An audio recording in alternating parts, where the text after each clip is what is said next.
Everyone, আগের ভিডিওতে বলেছিলাম যে বাড়ি আসার একটা কারণ ছিল, আর সেটা কী ছিল আজ যেটা বানাচ্ছি সেটা দেখলেই বুঝে যাবেন। এখানে আমি 100 গ্রাম গোবিন্দভোগ চাল নিয়েছি, সেটাকে ভালোভাবে ধুয়ে 5 মিনিট মতো ভিজিয়ে রেখেছি। এরপর কড়াইতে ঘি দিয়ে 2টো এলাচ আর তেজপাতা দিয়ে তাতে ভিজিয়ে রাখা চালটা জল ঝরিয়ে দিয়ে দিলাম। এরপর হালকা করে একে নেড়ে চেড়ে নিলাম।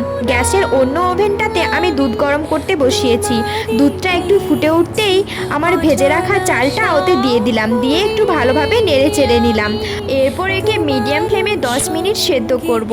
এরপর একদিকে কড়াইতে 200 গ্রাম মতো খেজুরের গুড় নিয়েছি, এটাকে এবার একটু ক্যারামেলের মতো বানিয়ে নিলাম। দুধে চালটা সেদ্ধ হয়ে গেছে, এতে এবার গুড় দিয়ে দিলাম, ভালোভাবে নেড়ে চেড়ে নিলাম আর পরিমাণ মতো এতে লবণ অ্যাড করলাম। এরপর কাজু কিশমিশকে ঘিয়ে ভেজে ওর ওপর ছড়িয়ে দিলাম। কি এবার তো বোঝাই যাচ্ছে আমি পায়েস বানিয়েছি। বোনের বার্থডের জন্য এসেছিলাম। হোক, এখন কেক কাটা হবে, পরে কথা বলবো। টাটা।